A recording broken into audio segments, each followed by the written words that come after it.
నమస్కారం. దూరదర్శన్ యాదగిరి వార్తా ప్రసారానికి స్వాగతం. నేను శ్రీనివాస్ భోగిరెడ్డి. ముందుగా ముఖ్యాంశాలు.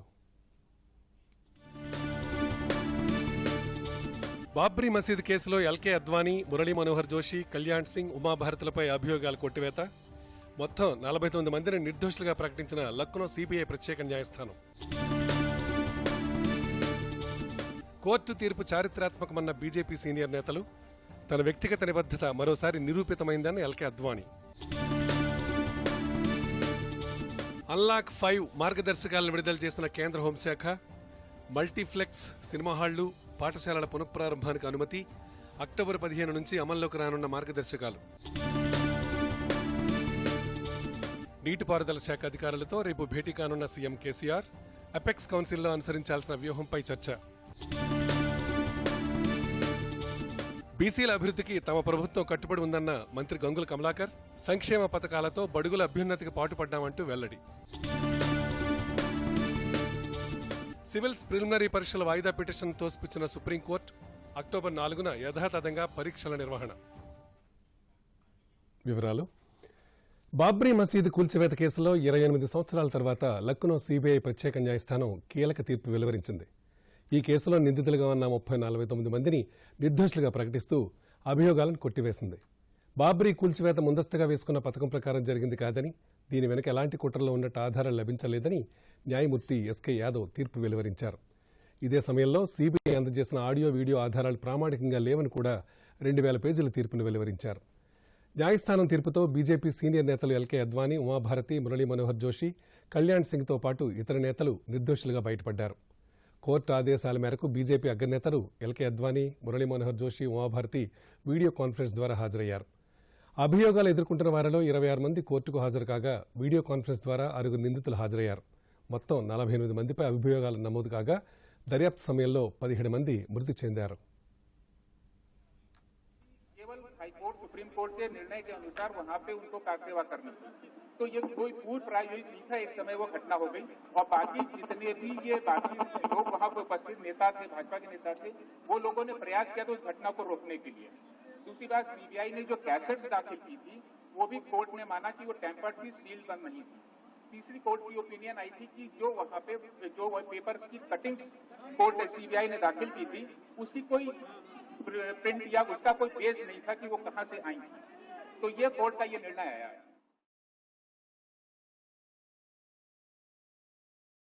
ఇచ్చిన తీర్పును చారిత్రాత్మకమైనదిగా బీజేపీ సీనియర్ నేతలు ఎల్కే అద్వానీ, మురళీ మనోహర్ జోషి అభివర్ణించారు. తీర్పును మనస్ఫూర్తిగా స్వాగతిస్తున్నట్టు అద్వానీ తెలిపారు. రామ జన్మభూమి పట్ల తన వ్యక్తిగత, పార్టీ నిబద్ధతను తాజా తీర్పు నిరూపించిందని అభిప్రాయపడ్డారు.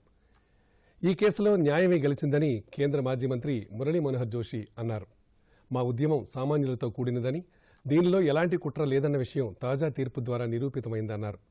నాటి కాంగ్రెస్ నేతలు తమపై మోపిన తప్పుడు అభియోగాలు నేటితో తొలగిపోయాయని ఎంపీ సాక్షి మహారాజ్, ఇతర నేతలు అన్నారు.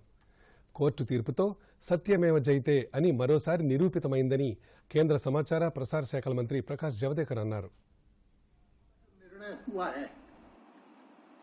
वो अत्यंत महत्वपूर्ण है और हम सब के लिए बहुत खुशी का प्रसंग है। जब ये समाचार सुना, जय श्री राम कह करके हमने इसका स्वागत किया। आज लखनऊ की सीबीआई कोर्ट ने एक ऐतिहासिक निर्णय दिया है और वो निर्णय इस बात को सिद्ध करता है कि 6 दिसंबर को अयोध्या में हुई घटनाओं के लिए कोई षड्यंत्र या किसी प्रकार का ऐसा आयोजन नहीं था, वो अचानक हुआ है। इससे हम सब प्रसन्न हैं, देश प्रसन्न है और मैं ऐसा समझता हूं कि इसके बाद ये विवाद समाप्त होना चाहिए और सारे देश को मिलकर भव्य राम मंदिर के निर्माण के लिए तत्पर होना चाहिए। इस अवसर पर मैं तो एक ही बात कहूंगा कि जय जय श्री राम, और सबको सन्मति दे भगवान। बहुत ऐतिहासिक क्षण है और ये सदियों से जो संघर्ष चल रहा था आज विजय हुई है। जो कांग्रेस ने एक साजिश के तहत अभियोग पंजीकृत कर दिया था, न्यायालय ने हम सबके साथ न्याय किया। हमने 28 साल तक झूठे आरोपों को झेला, आज हम उससे मुक्त हो गए। అయితే బాబ్రీ మసీదు కూల్చివేత కేసులో లక్నో సీబీఐ ప్రత్యేక న్యాయస్థానం వెలువరించిన తీర్పుపై తమకు అభ్యంతరాలున్నాయని హైదరాబాద్ ఎంపీ అసదుద్దీన్ ఓవైసీ అన్నారు. కోర్టు తీర్పుపై సీబీఐ అప్పీలుకు వెళ్లాలంటూ ఆయన డిమాండ్ చేశారు. లేని పక్షంలో ముస్లిం లా బోర్డును సంప్రదించి హైకోర్టును ఆశ్రయిస్తామని ఆయన తెలిపారు.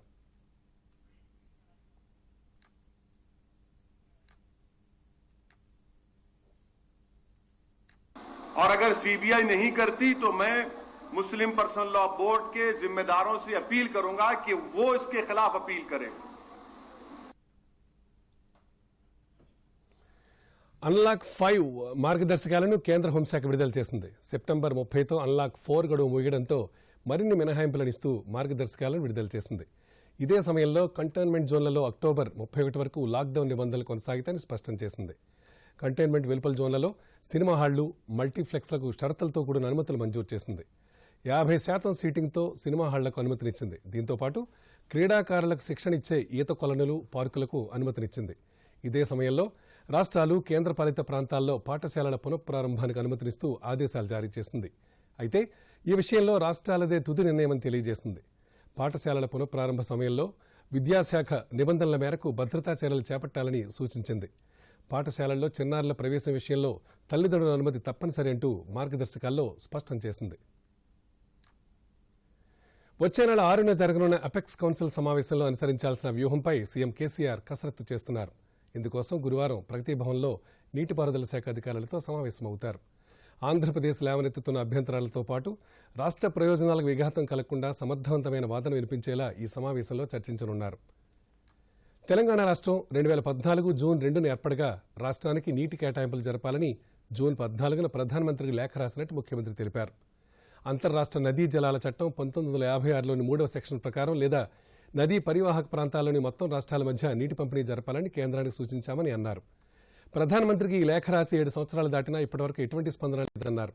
ఈ నేపథ్యంలో 6వ తేదీన జరిగే అపెక్స్ కౌన్సిల్ సమావేశంలో రాష్ట్ర న్యాయబద్దమైన డిమాండ్లపై అవసరమైన వాదనలు సిద్ధం చేయాలని ముఖ్యమంత్రి అధికారులను ఆదేశించారు. బీసీల అభ్యున్నతి కోసం తమ ప్రభుత్వం పాటుపడుతోందని మంత్రి గంగుల కమలాకర్ అన్నారు. రాష్ట్రంలో బీసీ మంత్రిత్వ శాఖను ఏర్పాటు చేసి అభివృద్ధికి బాటలు వేశారని ఆయన అన్నారు. బీసీ పిల్లల కోసం 200లకు పైగా గురుకుల పాఠశాలలు, 19 కాలేజీలు ఏర్పాటు చేశామన్నారు. దేశంలో ఏ రాష్ట్రంలో లేని విధంగా బీసీలకు కళ్యాణ లక్ష్మి పథకాన్ని అమలు చేస్తున్నామన్నారు. వేలాది చెరువులకు పునర్వైభవం తెచ్చి బీసీల ఆర్థిక అభివృద్ధికి బాటలు వేశామని ప్రభుత్వ విప్ దాస్యం విజయభాస్కర్ తెలిపారు. కేసీఆర్ వెంటనే ఉన్నాము, కేసీఆర్ వెంటనే జీవితకాలం ఉంటాము. టీఆర్ఎస్ పార్టీ, టీఆర్ఎస్ ప్రభుత్వం వైపే ఉంటాము. ఎందుకంటే మమ్మల్ని రాజకీయంగా, ఆర్థికంగా, సామాజికంగా వెనుకబడిన కులాలందరినీ కూడా ఉన్నత వర్గాలకు ధీటుగా మమ్మల్ని తీసుకొచ్చిన కేసీఆర్ గారికి ఎప్పటికి కూడా రుణపడి ఉంటాము. వారి వెంబడి ఉంటాము. వెనుకబడిన కులాల బిడ్డలు కూడా చదువుకోవాలి, నిరుపేద బిడ్డలు చదువుకోవాలి, ఉన్నత వర్గాలకు ధీటుగా చదువుకోవాలని చెప్పి ప్రపంచంగా ఈ దేశంలో ఎవరూ చేయని విధంగా బీసీలకు సంబంధించిన 261 గురుకులాలతో పాటు 19 గురుకులాల కాలేజీలుగా ఈరోజు ఏర్పాటు జరిగింది. 3,06,000 మంది కుటుంబాలకు, వెనుకబడిన కులాల బిడ్డలకు ఈరోజు కళ్యాణ లక్ష్మి రూపాయలు ఇవ్వడం జరిగింది. సుమారు 2,600 కోట్ల రూపాయలు కేటాయించడం జరిగింది. గౌరవ ముఖ్యమంత్రి గారు ఉదారత, మార్కెట్ కమిటీ చైర్మన్లలో బీసీ రిజర్వేషన్ కల్పించిన ఘనత ఈరోజు కేసీఆర్ చేయడం వల్ల ఈరోజు బీసీలు కూడా డైరెక్ట్గా ఈరోజు మార్కెట్ కమిటీ చైర్మన్ రాగలిగినంటే గౌరవ ముఖ్యమంత్రి వారి ఉదారత వలన ఈరోజు బీసీలకు ఈ రాజకీయంగా చైతన్యం రావడం జరుగుతుంది. ఈరోజు డెఫినెట్గా లక్ష్మణ్ గారు, మీరు ఓబీసీ చైర్మన్ కదా, త్వరలోనే పీఎం కలిసి కేంద్రంలో బీసీ శాఖను ఏర్పాటు చేయండి. చేయడమే కాదు, దాని బడ్జెట్ కేటాయించి మీరు రాష్ట్రాలకు కూడా మ్యాచింగ్ గ్రాంట్ ఇచ్చే విధంగా మీరు చేయాలని చెప్పి మేము కోరుకుంటున్నాం. తెలంగాణ రాష్ట్రంలో గౌరవ ముఖ్యమంత్రి కేసీఆర్ గారి నాయకత్వంలో బీసీ వర్గాలకు అమలవుతున్నటువంటి ఇన్ని కార్యక్రమాలు ఏ ఒక్క రాష్ట్రంలోనైనా అమలవుతుందా అని చెప్పి నేను లక్ష్మణ్ గారిని ప్రశ్నిస్తున్నా. తెలంగాణ రాష్ట్రంలో ఉన్నటువంటి వేలాది గొలుసుకట్టు చెరువులను కూడా పునరుద్ధరించి ఆ చెరువులపైన ఆధారపడుతున్నటువంటి అనేక బీసీ కులాలకు ఆర్థికంగా మెసులుబాటు చేసినటువంటి ఘనత కేసీఆర్ గారిదని కూడా ఈ సందర్భంగా తెలియజేస్తున్నాను. ఉమ్మడి రాష్ట్రంలో బీసీ కులాల వారు ఏ తీరుగా ఆర్థికంగా ఇబ్బంది పడ్డారనే విషయం మీకు తెలియదని కూడా ఈ సందర్భంగా తెలియజేస్తున్నాం. ఈరోజు మేము ఆర్థికంగా ఎదిగేదానికి దోహదపడమే కాకుండా మా పిల్లలు ఉన్నతమైనటువంటి చదువుదానికి విదేశాలకు వెళ్లేదానికి వారికి కావాల్సినటువంటి ఆర్థికంగా సాయం చేస్తున్నట్టు రాష్ట్రం దేశంలో ఏదైనా ఉన్నదంటే ఇది తెలంగాణ రాష్ట్రం అని కూడా సందర్భంగా తెలియజేస్తున్నారు. సివిల్స్ ప్రిలిమినరీ పరీక్షలను వాయిదా వేయాలంటూ దాఖలైన పిటిషన్ను సుప్రీంకోర్టు కొట్టివేసింది. దీంతో అక్టోబర్ 4న పరీక్ష యథాతథంగా జరగనుంది. ఇదే సమయంలో కోవిడ్ నిబంధనలు పాటిస్తూ పరీక్ష నిర్వహించాలని యూపీఎస్సీకి సుప్రీంకోర్టు సూచించింది. అలాగే చివరిసారి పరీక్ష రాస్తున్న వారి విషయంలో కీలక సూచన చేసింది. కరోనా కారణంగా పరీక్షకు హాజరు కాకపోతే వారికి మరోసారి అవకాశం కల్పించే అంశాన్ని పరిశీలించాలని సూచించింది. ప్రస్తుత పరిస్థితుల్లో పరీక్షలను వాయిదా వేయడం సాధ్యం కాదంటూ యూపీఎస్సీ సుప్రీంకోర్టులో అఫిడవిట్ దాఖలు చేసింది. ఈ ఏడాది పరీక్షలు వాయిదా వేస్తే గనక ఆ ప్రభావం వచ్చే ఏడాది జరిగే పరీక్షలపై పడుతుందని పేర్కొంది.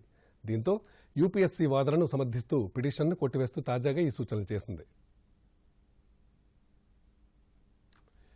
గ్రామాభివృద్ధి లక్ష్యంగా రూపొందించిన సిఎస్ఐఆర్ టెక్నాలజీని కేంద్ర సైన్స్ అండ్ టెక్నాలజీ శాఖ మంత్రి హర్షవర్ధన్ ఆవిష్కరించారు. దేశంలోని 6 లక్షల గ్రామాల్లో నివసించే కోట్లాది మంది ప్రజల అభ్యున్నతే లక్ష్యంగా ఈ కార్యక్రమం చేపట్టామని అన్నారు. ఆధునిక సాంకేతిక పరిజ్ఞానాన్ని మారుమూల ప్రాంతాలకు విస్తరించడమే ఈ పథకం యొక్క ఉద్దేశ్యమని మంత్రి తెలియజేశారు. हम सब जानते हैं कि भारत गांव में बसता है. 6 लाख से ज्यादा गांव भारत के उसमें रहने वाले करोड़ों भारतवासी वो भारत की आत्मा है. और अगर साइंस की बड़ी बड़ी उपलब्धियां उनका लाभ अगर हमारे गांव के लोगों को ना मिल पाए, हमारी जो टेक्नोलॉजी जिसको हम विकसित कर रहे हैं वो गांव में बच्चे तक ना पहुंच पाए तो इस विज्ञान का कोई फायदा नहीं है. విదేశాంగ మంత్రి ఎస్ జైశంకర్ అక్టోబర్ 6-7 తేదీల్లో జపాన్లో పర్యటిస్తారు. జపాన్ విదేశాంగ శాఖ మంత్రి తోషిమిత్సు మోతెగేతో సమావేశమవుతారు. 2 దేశాల మధ్య సంబంధాలను బలోపేతం చేసే దిశలో ద్వైపాక్షిక ప్రాంతీయ అంశాలపై ఇద్దరు నేతలు చర్చిస్తారు. పర్యటనలో భాగంగా జైశంకర్ భారత్, ఆస్ట్రేలియా, జపాన్, అమెరికాతో కూడిన చతుర్భుజ కూటమి సమావేశంలో కూడా పాల్గొననున్నారు.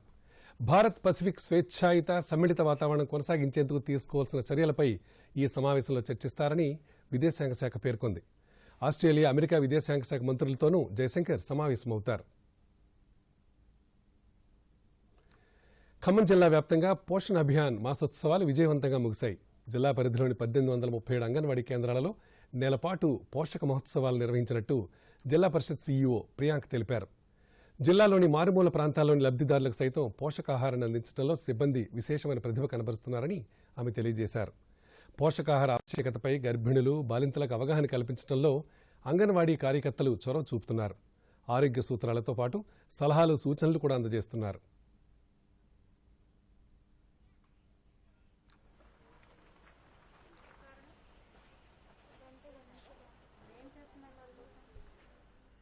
పోషన్ మార్క్ సంబంధించి ముఖ్యంగా ఉన్న 2 ఇంపార్టెంట్ ఇచ్చారు. ఒకటి న్యూట్రీ గార్డెన్స్ పిల్లలు mainly Sam ma'am kids. So in spite of corona టైంలో గవర్నమెంట్ ఇవి 2 మోస్ట్ ఇంపార్టెంట్ ఎందుకు కన్సిడర్ చేసింది అనేది మనం అర్థం చేసుకోవాలి. ఒకటి శామ్ మ్యామ్ కిడ్స్ పిల్లల ఆరోగ్యం చాలా ఇంపార్టెంట్. ఎవ్రీ డే వాళ్ళు ఎస్పెషలీ శామ్ మ్యామ్ చిల్డ్రన్ తీసుకుంటున్న ఫుడ్ అనేది చాలా ఇంపార్టెంట్ వాళ్ళ గ్రోత్కి. సో ఆ ఏజ్లో ఉన్న పిల్లలు ఏం తీసుకుంటున్నారో దాన్ని బట్టి బ్రెయిన్ డెవలప్మెంట్ ఉంటుంది. వాళ్ళ ఫ్యూచర్ అంతా కూడా డిసైడ్ అయి ఉంటుంది. మొదటి 5 సంవత్సరాలు, 4 సంవత్సరాలు, 2 సంవత్సరాలు, 3 సంవత్సరాల పిల్లలు. సో ప్రతి సూపర్వైజర్ ఇంపార్టెంట్గా తీసుకోవాలి. ప్రతి టీచర్ కూడా అది ఇంపార్టెంట్ తీసుకుని అవగాహన కల్పించాలి. మీరు ఇక్కడ చాలా బాగా చేసి పెడుతున్నారు మన స్టాల్స్లో. అది వాళ్ళు ఇంట్లో చేస్తున్నారా లేదా అనేది మీరు రకరకాల రీజన్స్ వల్ల వాళ్ళ పనులకు వెళ్ళిపోతారు చాలామంది పొద్దున్నే. సో మీరు టైం చూసుకుని వాళ్ళతో ఇంటరాక్ట్ అవ్వాలి. ఇంటరాక్ట్ అయ్యి వాళ్ళకి సరైన ఫుడ్ వెళ్తుందా లేదా అనేది మీరు ఇంపార్టెంట్ చేయాలి. అండ్ ఇప్పుడు ఈ ఏదైతే మనం మొక్కల పెంపకం మన అంగన్వాడీ సెంటర్స్లో ఇప్పుడు ఇచ్చారో నెక్స్ట్ 15 days అది కాన్సన్ట్రేటెడ్గా ఇచ్చారో ఇట్స్ వెరీ ఇంపార్టెంట్. ఎందుకంటే గ్రీన్ లీఫీ వెజిటబుల్స్ అనేది పెంచడం లైక్ అంత కష్టం కాదు. కాకపోతే మనందరం కూడా జనరల్లీ ప్రిఫర్ బయట నుంచి కొంటాం. సో ఇప్పుడు మొక్కలు సొంతగా ఇంట్లోనే పెంచుకోవటం అనేది చాలామంది చేస్తున్నారు. ఈవెన్ సెలబ్రిటీస్ కూడా ఇంట్లో మొక్కలు పెంచడమే చేస్తున్నారు. ఈవెన్ మా ఇంట్లో కూరలు కూడా మేమే maximum all type of vegetables మా గార్డెన్ నుంచే మేము పెంచుతాం. సో అది ఒక అలవాటు కింద మీరు చేసుకోండి. అది ఒక పని గవర్నమెంట్ ఇచ్చిందని కాకుండా అందరూ కూడా నేర్చుకోండి. సీడ్స్ తెచ్చుకుని వేస్తే ఏ మొక్క గోంగూర ఉంది ఫాస్ట్గా పెరుగుతుంది, అలా ఏ మొక్కలు ఫాస్ట్గా పెరుగుతాయి. ఇంకా లీఫీ వెజిటబుల్స్ పెంచడం అంత కష్టం కాదు. మీ అంగన్వాడీ సెంటర్లో ప్లేస్ లేకపోయినా ఇలాంటి విధమైన ప్లాస్టిక్స్లో పెడుతున్నారు, బ్యాగ్స్లో కూడా పెడుతున్నారు. సో అన్నెసెసరీ మెటీరియల్స్ ఉంటాయి చాలా, మన రీయూజ్ చేయగలిగే మెటీరియల్స్లో కూడా మనం మట్టి వేసి కాస్త ఎరువు వేసి పెంచితే చక్కగా మొక్కలు వస్తాయి. హెల్దీ ఫుడ్ మనకి డైరెక్ట్గా దొరుకుతుంది. ఎక్కడికో వెళ్ళి కాజు బాదాం ఇవన్నీ కొనుక్కోకర్లేదు. చక్కగా ఆకుకూరలు తింటే బోల్డంత ఆరోగ్యం వస్తుంది. సో అదొక అలవాటుగా నేర్చుకోండి. అదేవిధంగా చిన్నారులతో పాటు నవజాత శిశువులు, బాలింతలు, గర్భిణుల్లో పౌష్టికాహార లోపాన్ని నివారించేందుకు కేంద్ర ప్రభుత్వం ప్రవేశపెట్టిన పోషణ్ అభియాన్ మంచి ఫలితాలనిస్తోంది. కొమరం భీం ఆసిఫాబాద్ జిల్లా వ్యాప్తంగా సిబ్బంది నిరంతర శ్రమ, అధికారుల సహకారంతో దిగ్విజయంగా అమలవుతోంది. జిల్లాలోని 5 ఐసిడిఎస్ ప్రాజెక్టుల పరిధిలో 973 అంగన్వాడీ కేంద్రాలు నడుస్తున్నాయి. దీని ద్వారా 5 ఏళ్లలోపు చిన్నారులు 48,542 మంది, 4,263 మంది గర్భిణులు, 5,268 మంది బాలింతలు సమతులాహారం పొందుతున్నారు. బాల సంజీవని, బాలామృతం, అమృతాస్తం పథకం కింద ఆకుకూరలు, తాజా కూరగాయలతో ఉండిన మధ్యాహ్న భోజనం అందిస్తున్నారు. చిన్నారులకు అదనంగా శనగలు, పాలు, ప్రతిరోజు 100 గ్రాములు బాలామృతం ఇస్తున్నారు. గర్భిణులకు అదనంగా వేరుశెనగుండలు, రాగిపిండి, బెల్లం, ఖర్జూరం ప్యాకెట్లు పంపిణీ చేస్తున్నారు. పథకంలో ఎలాంటి లోపాలకు తావు లేకుండా వేలిముద్రలతో పాటు ట్యాబ్లతో చిత్రీకరిస్తున్నారు. సిబ్బంది పనితీరును లబ్ధిదారులతో పాటు వారి కుటుంబీకులు కూడా ప్రశంసిస్తున్నారు. తమ బిడ్డల బంగారు బాల్యం కోసం పాటుపడుతున్నారంటూ వారంతా కూడా కొనియాడుతున్నారు. న్యూట్రిటివ్ గార్డెన్స్ తో కూడా ప్రతి సెంటర్ లో కనీసం న్యూట్రిటివ్ ఫుడ్ ఉండేటట్టు చూడడం దీని యొక్క లక్ష్యం. ఇంకా ఈ కోవిడ్ సిచ్యువేషన్ లో కూడా ప్రతి టీచర్ చాలా సిన్సియర్ గా వర్క్ చేస్తూ ఇంటింటికి అంగన్వాడీ సర్వీస్ ని కూడా అందించడం జరుగుతుంది. అంగన్వాడీ సెంటర్ నుంచి దాదాపు 13 మందికి 7 గర్భిణీలు, 4 బాలంటలు, వీళ్ళకి పౌష్టికాహారం అందజేస్తాము. తర్వాత 7 నెలల నుంచి 3 సంవత్సరాల పిల్లలు 33 మంది ఉంటారు. వాళ్ళకు బాలామృతము, తర్వాత 16 ఎగ్స్ మంత్లీ నెలకు వాళ్ళకి ఇస్తాము. తల్లులకు 30 గుడ్లు నెలకు సరిపడా, 3.5 కేజీల బియ్యము, 1/2 కిలో పప్పు, 1/2 కిలో ఆయిల్, ఎగ్స్ ఉన్న వాళ్ళని అంగన్వాడీ సెంటర్ ఇక్కడ పాలు, గుడ్లు, ఇంకా బియ్యం, పప్పు అవన్నీ ఇస్తున్నారు మాకు. వీళ్ళు పోషణ ఇక్కడ అంగన్వాడీ సెంటర్లో టీచర్ మాకు అన్నీ అందుబాటులో ఉంచుతుంది. మళ్ళీ అన్నీ ఇట్లా చెప్తున్నారు ఏమేమి తినాలి, ఏమేమి చేయాలి. ఆకుకూరలు, పాలకూరలు ఇట్లా తినాలని చెప్తున్నారు, గుడ్లు తినాలని చెప్తున్నారు. మాసంలో భాగంగా పౌష్టికాహారం ఎక్కువ తీసుకోవాలని చెప్తున్నారు వీళ్ళు. కోవిడ్-19 పరిస్థితుల కారణంగా పన్ను చెల్లింపుదారులకు ఎలాంటి ఇబ్బందులు తలెత్తకుండా కేంద్ర ప్రభుత్వం ఎప్పటిలాగానే పన్ను సంబంధిత సేవలను అందిస్తోంది. ఇందులో భాగంగానే పన్ను చెల్లింపుదారులకు చెల్లించాల్సిన నగదును చెల్లిస్తోంది. Central Board of Direct Taxes ఇప్పటివరకు 1,18,324 కోట్ల నిధులను రీఫండ్ చేసిందని ఆదాయ పన్ను విభాగం వెల్లడించింది. ఏప్రిల్ 1 నుంచి సెప్టెంబర్ 29 మధ్య ఈ చెల్లింపులు చేసినట్టు తెలిపింది. రిఫండ్ చేసిన మొత్తంలో 32,230 కోట్లు ఇన్కమ్ ట్యాక్స్ రిఫండ్స్ ఉన్నాయని తెలిపింది. 31,75,358 మందికి ఈ చెల్లింపులు చేశామని ఆదాయ పన్ను విభాగం వెల్లడించింది. మరో 86,094 కోట్లు కార్పొరేట్ ట్యాక్స్ రిఫండ్స్ ఉన్నాయని, అలాగే 1,78,540 కార్పొరేట్ సంస్థలకు ఈ నిధులు త్వరలోనే రిఫండ్ చేస్తామని తెలిపింది. భారత్లో కరోనా రోగుల రికవరీ శాతం 83.33% చేరుకున్నట్టు కేంద్ర వైద్య ఆరోగ్య శాఖ ప్రకటించింది. రోజువారీగా నమోదుతున్న కేసుల కంటే సంపూర్ణ ఆరోగ్యంతో కోలుకున్న వారి సంఖ్య ఎక్కువగా ఉందని తెలియజేసింది. గడిచిన 24 గంటల్లో 10,86,000 కరోనా పరీక్షలు నిర్వహించగా 80,472 కరోనా పాజిటివ్ కేసులు నమోదయ్యాయి. దీంతో దేశంలో ఇప్పటి వరకు 62,25,763 కోవిడ్ కేసులు నమోదయ్యాయి. వీరిలో ఇప్పటి వరకు 51,87,826 మంది కోలుకున్నట్టు ప్రకటించింది. ప్రస్తుతం దేశంలో కరోనా మరణాల రేటు 1.57% ఉంది. ఇక ఇటు రాష్ట్రంలోనూ కరోనా రోగుల రికవరీ శాతం పెరుగుతోంది. 55,359 కరోనా నిర్ధారణ పరీక్షలు నిర్వహించగా 2,103 పాజిటివ్ కేసులు నమోదయ్యాయి. ఇదే సమయంలో కరోనా నుంచి 2,243 మంది కోలుకున్నారు. రాష్ట్రంలో ప్రస్తుతం 29,326 యాక్టివ్ కేసులున్నాయని, ఇందులో 23,880 మంది హోమ్ ఐసోలేషన్లో చికిత్స పొందుతున్నారని వైద్య ఆరోగ్య శాఖ తెలిపింది. కాగా 2-3 జిల్లాలు మినహా రాష్ట్రంలో మిగిలిన జిల్లాల్లో కోవిడ్ కేసులు తగ్గుముఖం పట్టాయని వైద్య ఆరోగ్య శాఖ తెలిపింది. దేశీయ రక్షణ పరిశోధన అభివృద్ధి సంస్థ అభివృద్ధిపరిచిన బ్రహ్మోస్ క్రూయిజ్ క్షిపణిని విజయవంతంగా లక్ష్యాన్ని ఛేదించింది. 400 కిలోమీటర్ల దూరంలో ఉండే లక్ష్యాలను ఛేదించే ఈ క్షిపణిని ఒడిశాలోని చాందీపూర్ రేంజ్ నుంచి ప్రయోగించారు. దేశీయంగా రూపొందించిన బూస్టర్తో ఈ బ్రహ్మోస్ క్షిపణిని లాంచ్ చేశారు. ప్రయోగం విజయవంతం కావడంతో ఇందులో భాగస్వాములైన శాస్త్రవేత్తల బృందాన్ని DRDO chairman doctor Satish Reddy అభినందించారు. భారతదేశ అత్యున్నత సైన్స్ పురస్కారం శాంతి స్వరూప్ భట్నగర్ ఈ ఏడాది 14 మంది శాస్త్రవేత్తలకు లభించింది. అవార్డు పొందిన శాస్త్రవేత్తల వివరాలను council for scientific and industrial research విడుదల చేసింది.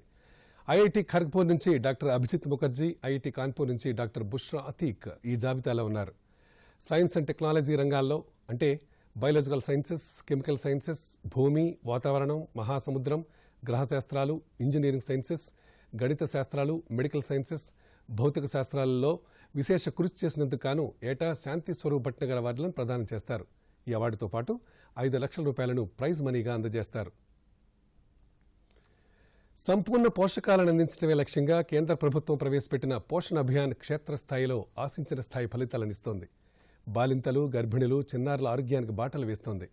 మేడ్చల్ జిల్లాలో పథకం అమలు తీరుపై ప్రత్యేక కథనం ఇప్పుడు మనం చూద్దాం. పౌష్టికాహార లోపాలను నివారించడమే లక్ష్యంగా మేడ్చల్ జిల్లా అంగన్వాడీ కార్యకర్తలు నిరంతరం శ్రమిస్తున్నారు. తమ కేంద్రాల పరిధిలోని బాలింతలు, నవజాత శిశువులు, చిన్నారులు, గర్భిణులకు నిత్యం తోడుగా ఉంటూ ఆరోగ్య సంరక్షణ సూత్రాలను తెలియజేస్తున్నారు. ఇందులో భాగంగా పౌష్టికాహార లోప నివారణ కోసం ప్రభుత్వం అందిస్తున్న ఆకుకూరలు, కూరగాయలతో కూడిన సమతుల ఆహారం అందజేస్తున్నారు. పోషణ మాసం సందర్భంగా ఇంటింటికి తిరుగుతూ ఆరోగ్య పరిస్థితిని సమీక్షిస్తున్నారు. చిన్నారులకు అవసరమైన పాలు, గుడ్లు అందిస్తున్నారు. ఉన్నతాధికారులు సైతం నిత్యం పర్యవేక్షిస్తూ పథకాన్ని కట్టుదిట్టంగా అమలు చేస్తున్నారు. మండలం పరిధిలో 269 సెంటర్లుండగా 2,700 గర్భిణులు, 16,667 ప్రీ స్కూల్ చిన్నారులు, 2,704 మంది పిల్లలు ఉన్నారు. కరోనా కారణంగా ప్రతిరోజు 5 మందికి వైద్య పరీక్షలు నిర్వహిస్తూ అవసరమైన సలహాలు, సూచనలు ఇస్తున్నారు. Pregnant, lactating, THR and pre school పిల్లలు ఉన్నారు. ఈ ప్రెగ్నెంట్, లాక్టేటింగ్ వచ్చేసి మొత్తము ప్రెగ్నెంట్ వాళ్ళేమో 2,700 వరకు ఉన్నారు. లాక్టేటింగ్ వచ్చేసి 2,500 వరకు ఉన్నారు. అండ్ టీహెచ్ఆర్ పిల్లలు వచ్చేసి మొత్తం 16,667 మంది ఉన్నారు. ప్రీ స్కూల్ పిల్లలు వచ్చేసి 2,704 మంది పిల్లలు ఉన్నారు. వీళ్ళందరికీ మనం ఈ కరోనా టైంలో కూడా ఇంటికి అండ్ కొందరికి సెంటర్కి వచ్చి టీహెచ్ఆర్ రా మెటీరియల్ అనేది వీళ్ళందరికీ పోషక విలువలతో కూడినటువంటి అంగన్వాడీ సెంటర్లో ఇచ్చేటటువంటి ఆహారాన్ని అందిస్తున్నాము. వీళ్ళు ప్రీ స్కూల్ పిల్లలకి డిజిటల్ ప్రీ స్కూల్ ట్రైనింగ్ అనేది టీసాట్ త్రూ ద్వారా 11 to 12 o'clock వరకు అందిస్తున్నాము.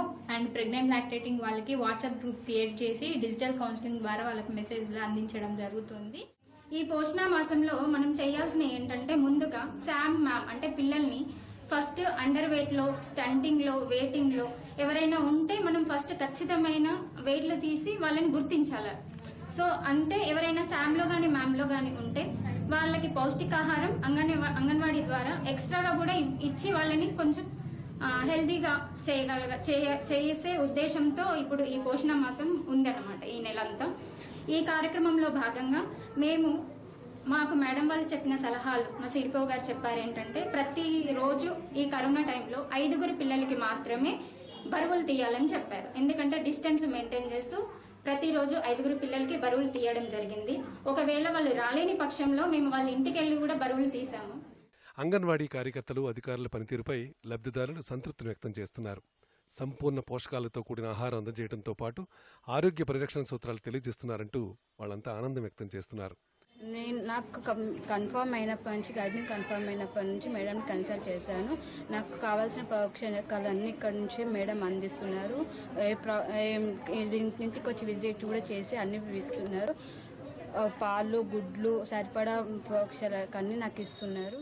బక్షిగూడ అంగన్వాడీ సెంటర్లో నేను గర్భిణీ స్త్రీగా ఉన్నప్పటి నుంచి నాకు ఎగ్స్ ఇస్తున్నారు.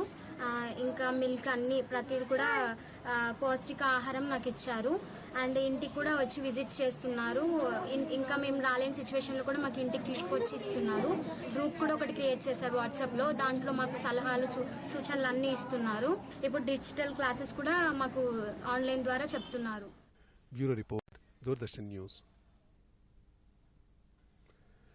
మరికొన్ని రోజుల్లో జరగనున్న అమెరికా అధ్యక్ష ఎన్నికల్లో రిపబ్లికన్ పార్టీ, డెమోక్రటిక్ పార్టీ అభ్యర్థులు డొనాల్డ్ ట్రంప్, జో బైడెన్ల మధ్య ఈ ఉదయం జరిగిన ముఖాముఖి సంవాదం చాలా ఆసక్తికరంగా సాగింది. వివిధ అంశాలపై ఇరువురు తమ వాదనలు వినిపించారు. అయితే ప్రపంచవ్యాప్తంగా ఉన్న లక్షలాది మంది ఈ డిబేట్ను ప్రత్యక్షంగా వీక్షించారు. మరిన్ని వివరాలు ఇప్పుడు చూద్దాం. అమెరికా అధ్యక్ష ఎన్నికల్లో పోటీ చేస్తున్న ప్రధాన అభ్యర్థులు డొనాల్డ్ ట్రంప్, జో బైడెన్ ఒకే వేదికపై తమ వాదనలు, భవిష్యత్ లక్ష్యాలను వివరించారు. అధ్యక్ష ఎన్నికల ప్రచారంలో భాగంగా క్లీవ్లాండ్లో నిర్వహించిన తొలి ముఖాముఖి చర్చా కార్యక్రమంలో ఇరువురు నేతలు పాల్గొన్నారు. కరోనా నేపథ్యంలో ఇరువురు నేతలు కరచాలనం చేయకుండా తమ తమ స్థానాల్లో నిలబడి వాదనలు వినిపించారు. కార్యక్రమానికి సంధానకర్తగా క్రిస్ వాలెస్ వ్యవహరించారు.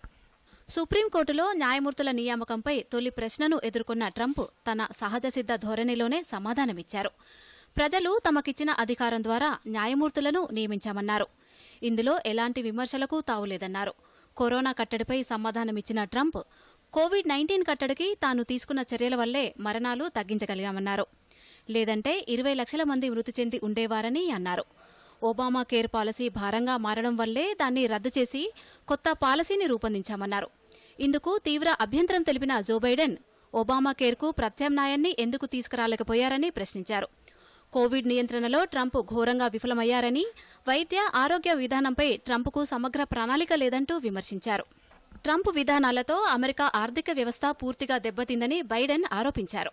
అయితే తన పనితీరు, ముందుచూపు కారణంగానే అటు ఆర్థిక వ్యవస్థ పురోగమనం, ఇటు కరోనా కట్టడి సాధ్యమయ్యాయని ట్రంప్ అన్నారు. The 200,000 people that have died on his watch, how many of those have survived? Well, there's 7 million people that contracted COVID. What does it mean for them going forward if you strike down the Affordable Care Act? Joe, you've had 308,000 military people dying because you couldn't provide them proper health care in the military. So don't tell me about this. I'm happy to talk about this. And if you were here, it wouldn't be 200, it would be 2 million people because you were very late on the draw. You didn't want me to ban China, which was heavily infected. You didn't want me to ban... All right, gentlemen, which was heavily infected. You would have been much later, Joe. Obamacare is no good. We made it better. And I had a choice to make very early on. We took away the individual mandate. We guaranteed pre-existing conditions, but took away the individual mandate. Listen, this is the way it is. And that destroyed, they shouldn't even call it Obamacare. Then I had a choice to make. Do I let my people run it really well or badly? If I run it badly, they'll probably blame him, but they'll blame me. But more importantly, I want to help people, okay? I said, you got to run it so well. And I just had a meeting with them. They said, the problem is no matter how well you run Obamacare, it's a disaster. కాగా Trump, బైడెన్ల మధ్య మరో 2 ప్రత్యక్ష డిబేట్లు వచ్చే నెల 15, 22 తేదీల్లో జరగనున్నాయి. ఉపాధ్యక్ష పదవికి పోటీ చేసిన మైక్ పెన్స్, కమలా హ్యారిస్ మధ్య డిబేట్ అక్టోబర్ 7న జరగనుంది. Bureau report, Doordarshan news. ఇప్పుడు ఎక్స్ప్రెస్ న్యూస్ చూద్దాం.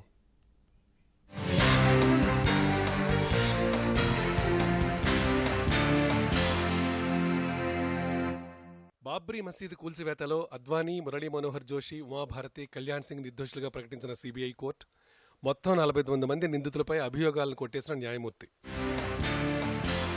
కోర్టు తీర్పును స్వాగతించిన సీనియర్ నేత ఎల్కే అద్వానీ తన వ్యక్తిగత నిబద్ధత మరోసారి నిరూపితమైందంటూ వ్యాఖ్యలు. కోర్టు తీర్పు చారిత్రాత్మకమన్న బీజేపీ సీనియర్ నేత మురళీ మనోహర్ జోషి, కాంగ్రెస్ పార్టీ ఉద్దేశపూర్వకంగా తప్పుడు అభియోగాలు మోపిందన్న సాక్షి మహారాజ్. ఉత్తరప్రదేశ్ హత్రాస్ అత్యాచార ఘటనపై సిట్ ఏర్పాటు, వారంలోపు నివేదిక ఇవ్వాలని సీఎం యోగి ఆదిత్యనాథ్ ఆదేశం. అపెక్స్ కౌన్సిల్ సమావేశంపై గురువారం అధికారులతో సీఎం కేసీఆర్ భేటీ, రాష్ట్ర వాదనలను బలంగా వినిపించేందుకు పూర్తి సమాచారంతో సిద్ధంగా ఉండాలని ఆదేశం. రాష్ట్రంలో ఆసరా పింఛన్ల పంపిణీ కోసం 2,931 కోట్లు 3వ త్రైమాసికానికి విడుదల చేసిన పంచాయతీరాజ్ గ్రామీణాభివృద్ధి శాఖ. ఒబామా కేర్ పాలసీ రద్దును ప్రశ్నించిన జో బైడెన్, అమెరికాకి ఇది పెనుభారంగా మారిందన్న అధ్యక్షుడు డొనాల్డ్ ట్రంప్. సివిల్స్ ప్రిలిమినరీ పరీక్షల వాయిదా పిటిషన్ తోసిపుచ్చిన సుప్రీంకోర్టు అక్టోబర్ 4న యథాతథంగా పరీక్షల నిర్వహణ. పరిశ్రమల్లో కోవిడ్ నియంత్రణపై కేంద్రం చర్యలు, ప్రత్యేక మార్గదర్శకాలు విడుదల చేసిన కేంద్ర మంత్రి హర్షవర్ధన్.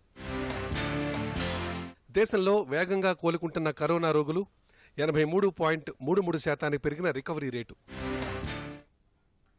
ఇక మరోసారి ముఖ్యాంశాలతో ఈ వార్తలు ముగిద్దాం. నమస్కారం. బాబ్రీ మసీద్ కేసులో ఎల్కే అద్వానీ, మురళీ మనోహర్ జోషి, కళ్యాణ్ సింగ్, ఉమాభారత్లపై అభియోగాలు కొట్టివేత.